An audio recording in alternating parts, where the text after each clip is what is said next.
ನಾನು ಇನ್ನೂ ಎಷ್ಟು ದಿನ ಹಿಂಗೆ ಒಬ್ಬಂಟಿಯಾಗ ಇರ್ಬೇಕು? ಗಂಡ ಆದರು, ಪ್ರೀತಿ ತೋರಿಸ್ತಾರೋ, ಸಚಿನ್ ನನಗೆ ಸಪೋರ್ಟ್ ಮಾಡ್ತಾರೋ. ಆದ್ರೆ ಮಕ್ಕಳಾಗಲಿಲ್ಲ ಅಂದ್ರೆ ನಾನು ಅವ್ರಿಗೆ ಮೋಸ ಮಾಡಿದಂಗೆ ಆಗಂಗಿಲ್ಲ. ನನ್ನಿಂದ ತೊಂದರೆ ಇದ್ರೆ ನಾನು ಅವ್ರಿಗೆ ಮೋಸ ಮಾಡಿದಂಗೆ ಆಗ್ತದೆ ಬೇ. ಅವ್ರ ಮನೆಗೆ ಅವ್ರಿಗೂ ಒಂದು ವಂಶಧಾರಕ ಬೇಕಲ್ಲ, ಇಲ್ಲ ಒಂದು ಮಗಳಾದರೂ ಬೇಕಲ್ಲ. ಅವ್ರ ಮುಂದಿನ ವಂಶ ಬೆಳಿಬೇಕಂದ್ರೆ ಒಂದಾದ್ರೂ ಮಗು ಬೇಕಲ್ಲ. ಇಲ್ಲ ಅಂತಂದ್ರೆ ವಂಶ ಹೆಂಗೆ ಬೆಳಿತತಿ? ನಿಮ್ಗೀಗ ನೋಡು, ಅನ್ನಾಗ ಎಷ್ಟು ಜಲ್ದಿ ಒಂದು ಮಗು ಆಯಿತು. ಸುಂದರಿ ಅಕ್ಕನೂ ಹೊಟ್ಟೆಲಿ ಉಳಿದ್ಲು, ಆದರೆ ನಾನು ಇನ್ನೂ ಹೊಟ್ಟೆಲೇನೋ ಉಳಿಬಲ್ಲಿ. ನನಗದ ಬೇಜಾರಾಗತ್ತತಿ. ನನಗದನ್ನ ನೆನೆಸ್ಕೊಂಡ್ರೆ ಅಳು ಬರ್ತತಿ ಬೇ, ಅಳು ಬರ್ತತಿ. ಇನ್ನೂ ಎಷ್ಟು ದಿನ ಅಂತ ನಾನು ಹಿಂಗೆ ಇರಬೇಕು? ಹಾಂ, ಹುಚ್ಚ ಹಂಗೆ ಯಾಕೆ ಆಡಾಕತ್ತಿ ನೀನು? ಮಕ್ಕಳು ಅಂತ ಹೇಳಿ ಆಗ್ತಾವ, ಜರ ಸಮಾಧಾನ ಇರಬೇಕಲ್ಲ.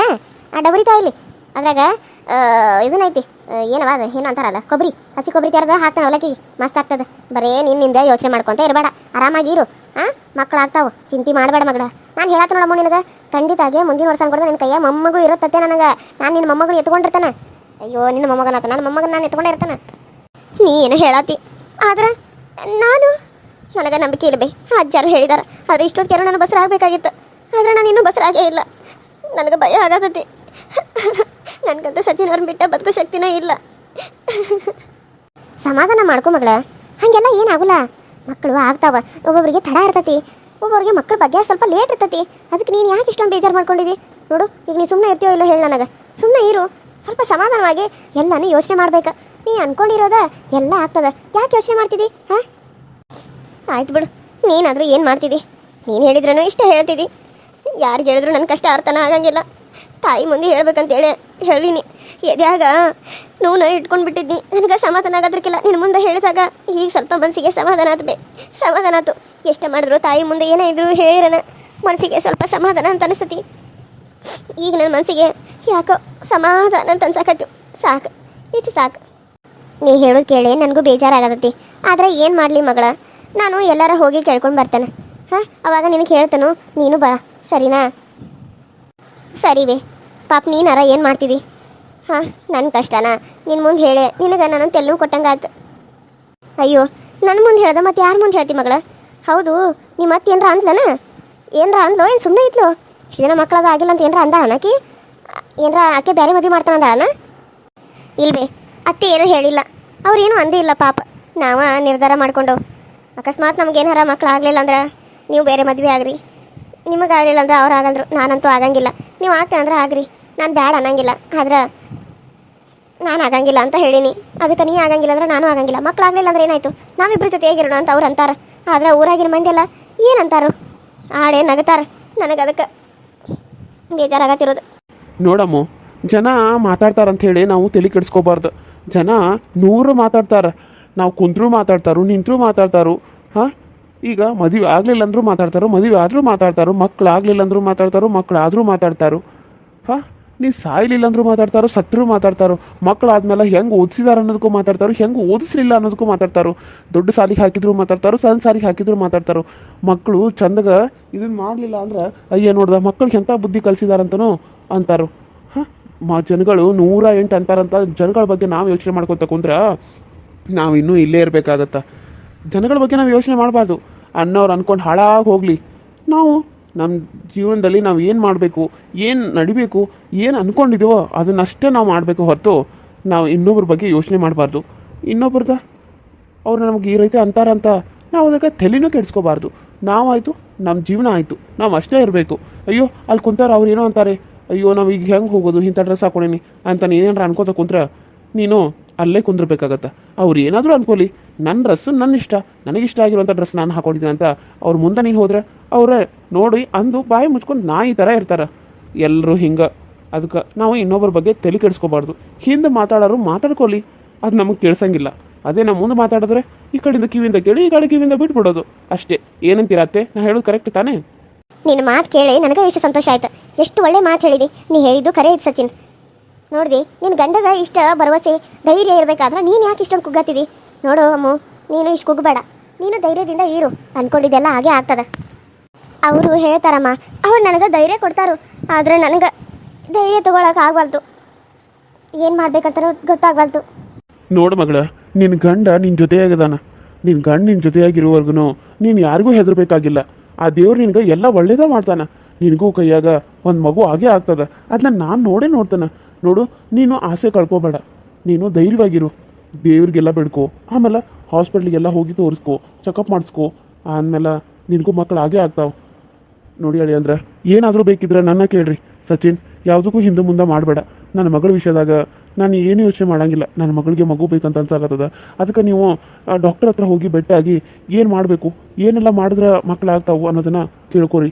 ಅವ್ರು ಏನಾರ ಟ್ರೀಟ್ಮೆಂಟ್ ಕೊಡ್ತಾನಂದ್ರೆ ತಗೋರಿ. ಅದಕ್ಕೆ ಎಷ್ಟಾರ ಖರ್ಚಾಗಲಿ ನಾನು ಬೇಕಿದ್ರೆ ನಿಮ್ಗೆ ದುಡ್ಡನ್ನ ಕೊಡ್ತೇನೆ. ನೀವು ದುಡ್ಡಿನ ಬಗ್ಗೆ ಏನೂ ಯೋಚನೆ ಮಾಡೋಕೆ ಹೋಗ್ಬೇಡ್ರಿ, ಸರಿನಾ? ಅಯ್ಯೋ ಮಾವ, ಆ ರೊಕ್ಕದ್ದೇನೂ ತೊಂದರೆ ಇಲ್ಲ ಮಾವ, ಆದರೆ ನಿಮ್ಮ ಮಗಳೇ ಒಪ್ಕೋತಾ ಇಲ್ಲ. ರೊಕ್ಕ ಏನು ಇವಾಗ ಬರುತ್ತಾ ಅವಾಗ ಹೋಗುತ್ತಾ. ನಾನು ಅದಕ್ಕೆ ಬೇಕಿದ್ರೆ ಸಾಲ ಮಾಡೋಕ್ಕೂ ನಾನು ತಯಾರಿದ್ದೀನಿ. ಆದರೆ ಆಕಿನ ಬೇಡ, ಅವ್ರ ಅಜ್ಜಾರು ಹೇಳಿದಾರು ಆಗ್ತತಿ ಅಂತ ಅಂದ್ಲು. ಅದಕ್ಕೆ ನಾನು ಸುಮ್ಮನೆ ಆದ್ನಿ. ಮೊನ್ನೆ ಹೊಂಟಿದ್ವಿ, ಮಳೆ ಬರಾಕೈತು. ಅದಕ್ಕೆ ಅಂದ್ಲು, ಅಯ್ಯೋ ಅಜ್ಜಾರ, ನಾವು ಅವ್ರ ಮಾತು ಮೀರಿ ದವಾಖಾನಿಗೆ ಹೊಂಟುವಲ್ಲ, ಅದಕ್ಕೆ ಮಳೆ ಬರುವಂಗಾಯ್ತು ಅಂತೇಳಿ ಮನೆಗೆ ಕರ್ಕೊಂಬಂದ್ಲು. ಅದಕ್ಕೆ ನಾನು ಸುಮ್ಮನೆ ಆದ್ನಿ. ಇಲ್ಲ ಅಂದಿದ್ರೆ ನಾನು ಇವಾಗಲೇ ಕರ್ಕೊಂಡು ಹೋಗೋದ್ರೆ ಇವಾಗಲೂ ಕರ್ಕೊಂಡು ಹೋಗಕ್ಕೆ ತಯಾರಿದ್ದೀನಿ ಮಾವ. ನನಗೆ ಅವಳ ಆಸೆ, ಅವಳ ಖುಷಿನೇ ನನ್ನ ಖುಷಿ. ಅವಳು ಏನು ಅನ್ಕೋತಾಳೋ ಅದನ್ನು ನನಗೆ ಮಾಡ್ಬೇಕು ಅನ್ನೋದು ಅಷ್ಟೇ ನನಗೆ ಆಸೆ ಹೊರತು ನಾನು ಅವಳಿಗೆ ಯಾವುದಕ್ಕೂ ಬಲವಂತ ಮಾಡಲ್ಲ. ಯಾರು ಏನೇ ಅಂದರೂ ನಾನು ಅವಳ ಸಪೋರ್ಟಿಗೆ ಇದ್ದೇ ಇರ್ತೀನಿ ಮಾವ. ನೀವು ಏನೂ ಯೋಚನೆ ಮಾಡಬೇಡಿ. ಅವಳನ್ನ ನಾನು ತುಂಬ ಪ್ರೀತಿ ಮಾಡ್ತೀನಿ. ಅಮ್ಮು ಅಂದರೆ ನನಗೆ ಪ್ರಾಣ. ಅವಳನ್ನ ಬಿಟ್ಟು ಒಂದು ನಿಮಿಷನೂ ನನಗೆ ಬದುಕೋಕ್ಕಾಗಲ್ಲ. ಎಂಥ ಗಂಡ ಸಿಕ್ಕಿಬಿಟ್ಟ ನಿನಗೆ. ಇಂಥ ಒಳ್ಳೆ ಗಂಡ ಸಿಗಾಕ ಎಷ್ಟು ಜನ್ಮದ ಪುಣ್ಯ ಮಾಡಿದ್ಯೋ ಏನು ಮಗಳ ನೀನು. ಆ ದೇವ್ರು ನಿನಗೆ ಅಂಥ ಗಂಡನ ಕೊಟ್ಟಾನ. ಹಿಂದೆ ಮುಂದೆ ಏನು ಯೋಚನೆ ಮಾಡಬೇಡ. ದವಾಖಾನಿಗೆ ತೋರಿಸು, ಹಾಕೋದಿದ್ರೆ ಹಾಗೆ ಆಗ್ತಾವೆ. ಇಂಥ ಒಳ್ಳೆ ಗಂಡ, ಇಷ್ಟು ಒಳ್ಳೆ ಮನಸ್ಸಿರೋ ಗಂಡ ಸಿಕ್ಕಾನಂದ್ರೆ ನೀನು ಪುಣ್ಯ ಮಾಡಿದಿ ಮಗಳ, ಪುಣ್ಯ ಮಾಡಿದಿ. ಹೌದು ಅಮ್ಮ, ಇವು ಸಿಕ್ಕಿದ್ದು ನನ್ನ ಪುಣ್ಯನ. ಇವ್ರು ಇಷ್ಟು ಒಳ್ಳೆಯವ್ರಂತ ನನಗೆ ಗೊತ್ತೇ ಇರಲಿಲ್ಲ. ಆದ್ರೆ ಎಲ್ಲದಕ್ಕೂ ನನಗೆ ಸಪೋರ್ಟ್ ಮಾಡ್ತಾರೆ. ಯಾರು ಅತ್ತಿ ಮಾವ ಒಂದು ಮಾತು ಅನ್ನೋದಕ್ಕೂ ಅವ್ರು ನನಗೆ ಕೊಡೋಂಗಿಲ್ಲ. ಅವ್ರು ಅನ್ನೋದು ಇಲ್ಲ, ಆದರೂ ಅವ್ರು ಅನ್ನಕತ್ರು ಇವ್ರು ಅವ್ರಿಗೆ ಅನ್ನಕ್ಕೆ ಬಿಡೋದು ಇಲ್ಲ. ಅಷ್ಟು ಜನ ಚಲೋ ನೋಡ್ಕೋತಾರೆ. ಅಂತಾರೆ ನಾನು ಮೋಸ ಮಾಡ್ತಾನಲ್ಲ, ನನ್ನ ಮಕ್ಕಳು ಹಾಡು ಕೊಡಲಿಲ್ಲ ಅಂದ್ರೆ ಮತ್ತೆ ಮೋಸನ ಆದಂಗೆಲ್ಲ. ಅದೇ ನನ್ನ ಮನಸ್ಸಿನಾಗ ಕಾಡ್ತಿರೋದು. ಅದಕ್ಕೆ ಇದೊಂದು ವರ್ಷ ನೋಡಿ ನನ್ನ ಮಕ್ಕಳು ಆಗಲಿಲ್ಲ ಅಂದ್ರೆ ನಾನು ಅವ್ರಿಗೆ ಬೇರೆ ಮದುವೆ ಮಾಡ್ಬೇಕಂತ ನಿರ್ಧಾರ ಮಾಡಿಬಿಟ್ಟೆನಪ್ಪ. ನಾನು ನಿಮಗೆ ಇವಾಗಲೇ ಹೇಳಕತ್ತೇನು. ಆಮೇಲೆ ನೀವು ಸುಮ್ಮನೆ ಅದು ಇದು ಅಂತ ಅನ್ನಕ್ಕೆ ಹೋಗ್ಬೇಡ್ರಿ. ಏನು ಹೇಳತ್ತಿ ಮಗಳ ನೀನು? ಅಳಿಯಂದ್ರಿಗೆ ಇನ್ನೊಂದು ಮದುವೆ ಮಾಡ್ಬೇಕಂತ ಅನ್ಕೊಂಡು? ಅಲ್ಲ, 1 ವರ್ಷ ಯಾಕೆ? ಇನ್ನೊಂದು 2-3 ವರ್ಷ ನೋಡಿ ಆಮೇಲೆ ಮದುವೆ ಮಾಡು. ನಾನು ಅದಕ್ಕೆ ಒಪ್ಪಿಗೆ ಕೊಡ್ತೇನೆ. ಆದರೆ ಈಗ ನೀನು ಮದುವೆ ಆಗಿ ಇನ್ನೂ 3 ವರ್ಷ ಆಗಿಲ್ಲ. ನೀನು ಈಗ ಅವ್ರಿಗೆ ಮಕ್ಕಳಾಗಿಲ್ಲ ಅಂತ ಬೇರೆ ಮದುವೆ ಮಾಡ್ತಾರಂದ್ರೆ ಯಾವ ಗಂಡಗಾದ್ರೂ ಸೀಟ್ ಬರೋತಾನೆ ಅಲ್ಲ? ಹೌದಪ್ಪ, ನೀವು ಹೇಳೋದು ಕರೆನ ಐತಿ. ಆದರೆ ಏನು ಮಾಡಲಿ, ಅಕಸ್ಮಾತ್ ಇನ್ನೊಂದು 3 ವರ್ಷ ಬಿಟ್ಟರು ನನ್ನ ಮಕ್ಕಳಾಗಲಿಲ್ಲ ಅಂದ್ರೆ ಆಮೇಲೆ ಅವರು ಯಾರೇನು ಕೊಡ್ತಾರೆ ಅವ್ರಿಗೆ? ಅದಕ್ಕೆ ನನಗೆ ಭಯ ಆಗಿ ಮುಂದಿನ ವರ್ಷ ನೋಡಿ ಆಗಲಿಲ್ಲ ಅಂದರೆ ಅವ್ರಿಗೆ ನಾನು ಇನ್ನೊಂದು ಮದುವೆ ಮಾಡಬೇಕು ಅಂತ ಅಂದ್ಕೊಂಡಿನಿ. ಅದೇ ನಂದು ನಿರ್ಧಾರ. ಇದರಿಂದ ನಾನು ಏನು ಸರಿಯಂಗಿಲ್ಲ. ಅದಕ್ಕೆ ಇದನ್ನ ನಿಮ್ಮ ಮುಂದೆ ಹೇಳಬೇಕು ಅಂತ ಅಂದ್ಕೊಂಡೇನೆ. ಆಮೇಲೆ ನೀವು ಇವ್ರಿಗೆ ಅನ್ಬಾರ್ದಲ್ಲ, ನನ್ನ ಮಗಳಿಗೆ ಯಾಕೆ ಮೋಸ ಮಾಡಿದೆ ಅಂತ ಹೇಳಿ. ಅವ್ರದ್ದೇನು ತಪ್ಪಿಲ್ಲ. ನೋಡು ಮಗಳ, ನಿನ್ನ ಜೀವನ ನೀನು ಹಾಳು ಮಾಡ್ಕೋಬೇಡ.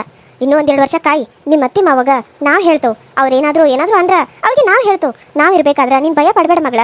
ನೀನು ಯಾಕೆ ಭಯ ಪಡ್ತಿ? ನೀನು ಹೋಗಿರೋದು ಬೇರೆಯವ್ರ ಮನೆಗಲ್ಲ, ನಾನು ನನ್ನ ಮನೆಗೆ ಹೋಗಿದ್ದೀನಿ. ನೀನು ನನ್ನ ಅಣ್ಣನ ಮನೆಗೆ ಇರ್ತಿದ್ದಿ. ಅಲ್ಲೇ ನಿನಗೆ ಯಾರು ಬಲವಂತ ಮಾಡಂಗಿಲ್ಲ, ನಿನಗೆ ಎದಕ್ಕೂ ಅವ್ರು ತೊಂದರೆ ಕೊಡಂಗಿಲ್ಲ. ನಮ್ಮ ಅಣ್ಣನ ಜೊತೆ ನಾನು ಮಾತಾಡ್ತಾನೆ.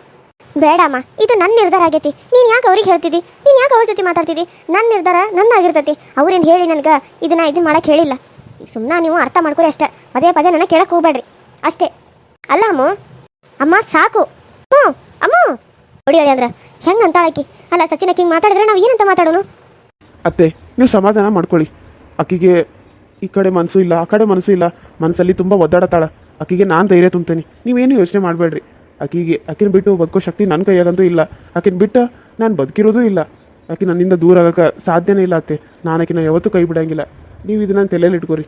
ಇಷ್ಟು ಹೇಳಿದಿಲ್ಲ ಸಚಿನ್, ನನಗಷ್ಟ ಸಾಕು. ನಾನು ನನ್ನ ಮಗ ಅಂತ ಹೇಳ್ಕೊಳಕ್ಕೆ ನನಗೆ ಹೆಮ್ಮೆ ಆಗ್ತತಿ. ಆದ್ರೆ ನಾನು 1-2 ಸರಿ ತಪ್ಪು ಮಾಡಿ ನಿಮ್ಮ ತಂಗಿನ ನಾನು ಹೊರಗೆ ಹಾಕಿ ನಾನು ತಪ್ಪಂತು. ಇನ್ನು ಮುಂದೆ ನನ್ನ ಮಗಗೆ ನಾನು ಹೇಳೇ ಬುದ್ಧಿ ಹೇಳಿ ಅವನು ಅವ್ನ ಹೆಂಡತಿ ಜೊತೆ ಚಂದ ಇರುವಂಗೆ ನಾನು ಮಾಡ್ತೇನೆ, ಸರಿನಾ? ಅತ್ತೆ ಸರಿ ಅತ್ತೆ. ಆದ್ರೆ ಅಮ್ಮಗ ಮಕ್ಳು ಆಗ್ತಾವ. ಅವ್ರು ಹೇಳಿದಾರೆ ಅಂದಮೇಲೆ ಹಾಗೆ ಆಗ್ತಾವ. ಆದರೆ ಸ್ವಲ್ಪ ತಡ ಆಗ್ಬೋದು. ಆದರೆ ಆಕೆ ಮುಂದಿನ ವರ್ಷ ಮದುವೆ ಮಾಡ್ತಾನೆ ಅಂತ ನಿಂತಾಳ. ಏನು ಮಾಡ್ತಾಳೋ ಮಾಡಲಿ, ನಾನು ನೋಡ್ತೇನೆ. ಅಷ್ಟರಲ್ಲೇ ಆಕೆ ಪ್ರೆಗ್ನೆಂಟ್ ಉಳಿದ್ರೆ ಸಾಕು. ಸರಿಪಾ, ಏನಾದರೂ ಒಂದು ಮಾಡೋನು. ನನಗೂ ಅದ ಭಯ ಕಾಡಕತ್ತತಿ. ಆಕೆ ನೋಡಿದ್ರೆ ಏನು ಮಾಡ್ಬೇಕಂತನೂ ಗೊತ್ತಾಗವಲ್ತು ನನಗೆ. ಅಷ್ಟು ಮನಸ್ಸಿನ ನೋವು ಇಟ್ಕೊಂಡು ಇಷ್ಟು ನಕ್ಕೊಂತ ಅದಾಳ ಮ್ಯಾಲ. ಮನಸ್ಸು ಒದ್ದಾಡತತ್ ನಂದು.